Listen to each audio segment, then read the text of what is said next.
Ketakutan apa sih? Kebanyakan ketakutan, takut disalahkan biasanya. Ya, takut salah gitu kan. Kenapa? Dulu karena selalu dituntut benar misalnya sama orang tua. Ya, sekali lagi ya, ini bukan untuk menyalahin orang tua. Kita hanya sadar, ya ini kita hanya sadar, oh saya punya program itu, ya. Karena orang tua pun nggak sadar kan melakukan itu, karena beliau-beliau itu juga kan hasil dari program yang sebelumnya yang tidak disadari gitu kan. Ini kita aja yang udah menyadari ini program apa aja gitu kan. Nah, sadari itu indikatornya biasanya adalah secara emosi ya sering nggak stabil ya, overthinking gitu. Nah, jika Anda mempunyai hal-hal seperti ini, ya sadari aja sebenarnya label-label yang Anda sematkan, ya saya tidak worth it, ya tidak layak, tidak pantas, saya tidak berguna mungkin gitu ya, ada label-label itu bohong semuanya, itu karena pengkondisian saat itu tinggalkan. Anda tuh luar biasa gitu. Anda luar biasa ya, dan tidak ada yang salah gitu kan. Tidak ada yang salah. Anda lakukan aja, lakukan gitu kan, apapun itu. Jangan takut salah, hanya be aware aja itu kan, be aware. Toh kalau nanti masuk lubang, ya pelajari aja, just experience aja. Jangan, bego banget sih aku gitu kan. Nah gitu kan, nah jangan menjudgment diri, gitu kan. Bego banget sih aku, tolol banget sih aku, wow aku salah banget dan sebagainya. Jadinya kan jadi beban kan ke dirinya. Bayangin aja, tubuh Anda sudah menopang hidup Anda, terus dibego-begoin. Rasa berterima kasih Anda di mana? Ya kan? Anda bisa menikmati hidup ini kan karena tubuh Anda, diri Anda ini gitu kan. Gitu kan, sebagai medianya gitu kan. Kan tadinya Anda nggak punya tubuh. Nggak. Anda tuh kan being aja, being yang dimasukkan ke tubuh gitu kan. Nah, ini lebih dalam ya kalau nanti ngebahas ini. Nah, tubuh ini kan untuk experience tuh kan, Anda bisa makan enak, bisa mengalami ini dan itu, gitu kan, dengan luar biasa kan karena ini, ya. Jadi saya khawatir gitu kan, ya hanya ngasih aware aja sih. Ketika Anda sering judgment, ya, ketika sering judgment terhadap diri sendiri, akhirnya Anda tidak mencintai diri Anda, gitu. Tidak menerima Anda seutuhnya, gitu kan, gitu. Nah, bagaimana Anda mau dicintai oleh banyak orang, ya, diterima oleh banyak orang, dihargai oleh banyak orang, misalnya. Anda sendiri ke diri Anda tidak mencintainya, tidak menerimanya. Bagaimana coba, gitu ya. Nah, ini yang mungkin teman-teman perlu sadari. Tentunya kalau kita bahas lebih lanjut lagi gitu kan tentang isu-isu ya tentang apa kayaknya menarik juga, apalagi ada interaktif dengan yang lain sih. Panjang ya kak ya, Kang ya. Langsung kontak Iya seru sih, ya seru kan. seru. Gitu. Kadang tuh malah bukan judgmental, Kang. Kadang juga lebih ke pasrah gitu loh. Iya, gue mah orangnya emang pemarah. Orang bokap gue juga pemarah, ya gue mah emang kayak gini gitu. Jadi kayak nerima aja gitu, melabeli diri sendiri. Gue labelnya tuh udah orang yang pemarah gitu, nggak bisa diapa-apain lagi gitu. Padahal again itu mesti trace back lagi ke belakang ya, Kang ya. Semua ada alasannya pasti kan. Nah, itu pernah dengar ini enggak, bahwa buah itu jatuh nggak jauh dari pohonnya? Pernah kan ya? Oke. Bedanya saya dari dulu protes dengan peribahasa itu. Ya. Jadi saya bilang gini, saya bisa jauh, saya bilang, dari pohonnya. Kenapa? Karena jatuh saya menggelinding.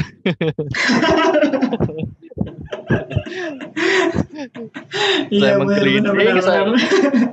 saya ketemu sungai, saya ke bawah aliran sungai, saya banyak experience di situ, dan experience itu akhirnya saya menepi di sebuah tanah, dan di situ menjadi pohon yang lebih baik. Ya Yes kan? yes yes. Gitu.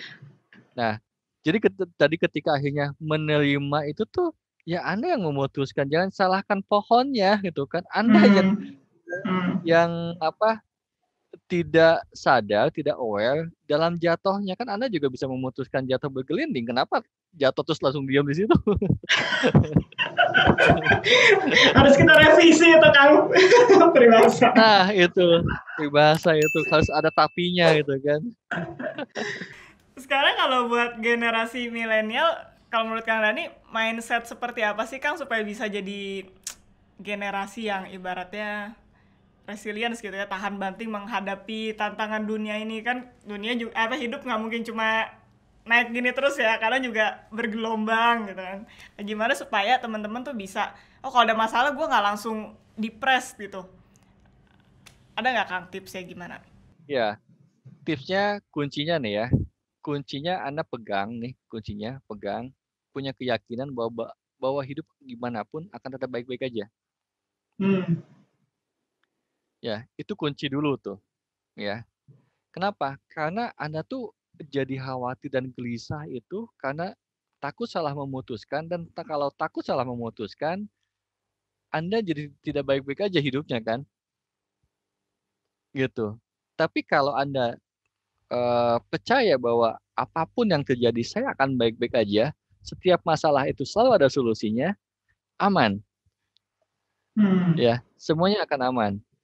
Nah, akan enjoy. Nah, bedanya kayak gini. Kalau analoginya nih, kalau kehidupan ini seperti roller coaster, buktinya ada dua yang duduk gitu ya di roller coaster itu, dua tipe orang. Ada yang enjoy banget, mau dijungkar balikin juga kan ya, wah gitu kan ya, gitu ya. Ada yang ketakutan, wah gitu kan, udah pengen cepat-cepat check out gitu ya, gitu. Nah, tahulah kehidupan ini roller coaster.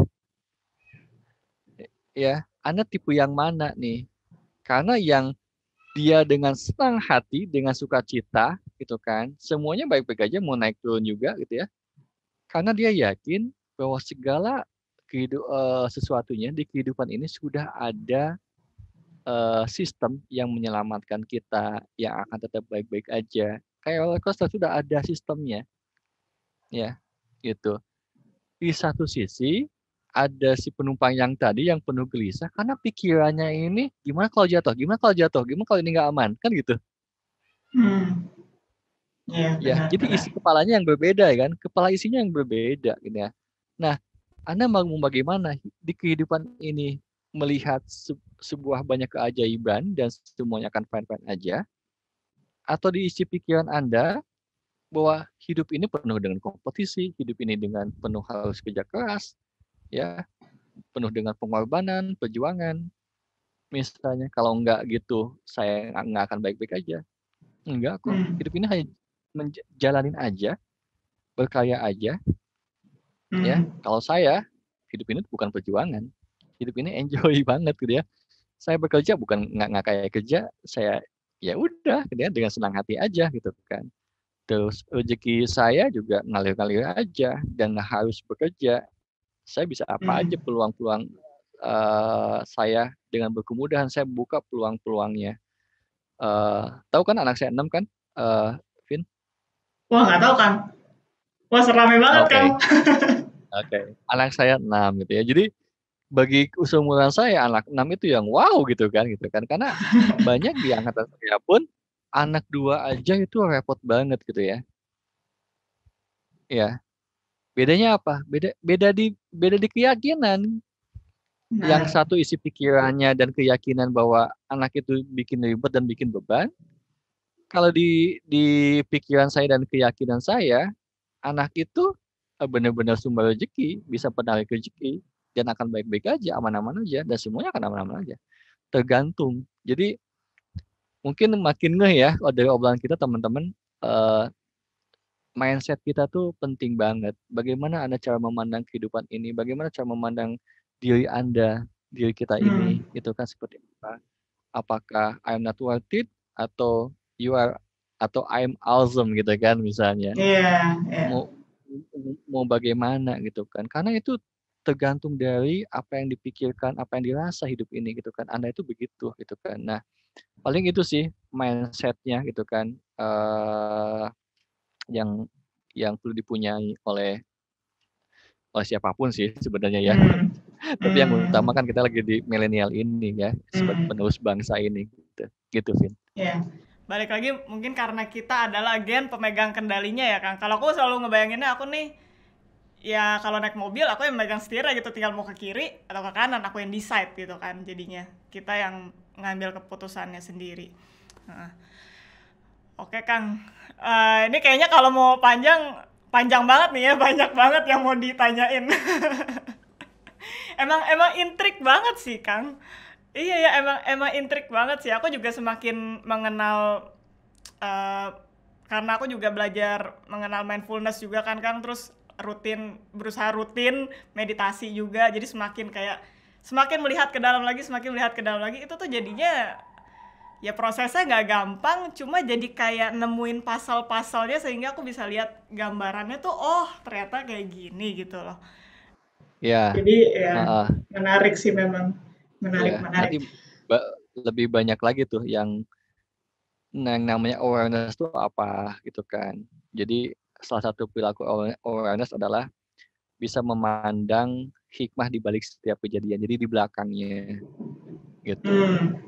Kayak tadi saya nuliskan di Instagram saya bahwa marah belum tentu marah belum tentu apa ya. Misalnya ketawa belum tentu bahagia, ya. Ya. Teriak belum tentu marah, ya. Ya. Menangis belum tentu sedih, ya Ya. kan. Nah, orang-orang yang berkesadaran tuh kalau ada orang teriak, kita tidak langsung menyimpulkan dia sedang marah. Gitu. Ini salah satu praktek berkesadaran. Dia akan melihat di baliknya itu dia berteriak apa ya, gitu. Nah, kadang-kadang kan kita suka menyamaratakan. Misalnya dulu ada teman kita tuh di sekolah gitu kan. Terus lagi dikasih ketegasan nih dengan intonasi yang tegas. Kita menyimpulkan, si itu lagi dimarahin tuh si bapak sama Pak ini gitu kan misalnya, atau sama ibu ini. Kita langsung menyimpulkan yang seperti itu tuh marah. Gitu. Nah, kita sudah keluar belum tentu loh itu lagi dimarahin. Jangan-jangan itu lagi diberikan sebuah intens aja, ya dikasih intens untuk dia lebih sadar misalnya. Kan bukan marah itu, karena bukan dasar dari kebencian. Gitu. Nah ini aja banyak konsep-konsep emosi yang menjadi membelenggu kesadaran sih, gitu. Seperti itu. Oke. Ya sampai subuh kita Oke, nanti. Kang. Saya udah sebelum pertanyaan terakhir nih Kang, kalau teman-teman nih mau ngikutin Kang Dani, ada event-event apa gitu, atau misalkan Kang Dani ada service counseling, ada service healing mungkin ya bilangnya ya, itu di mana Kang? Oke, kalau saya event-event belum saya adain. Dulu kan sering di ngadain kelas di hotel biasanya kan gitu kan ada kelas. Nah, sekarang belum ada sih. Saya kalau mau teman-teman mau sharing dengan saya tiap minggu tuh suka sharing free di Zoom gitu kan, tiap jam 8 malam gitu. Ikut aja alphamovement.id itu di Instagram. Itu adminnya di situ. Terus kalau saya sih sekarang ya lebih banyak private sih ya, buat coaching gitu ya, buat pengenalan diri secara langsung, saya dampingi, saya pandu, begitu. Untuk kolektifnya belum sih ya, belum saya adain. Mungkin nggak tahu next gitu ya. Nunggu situasi.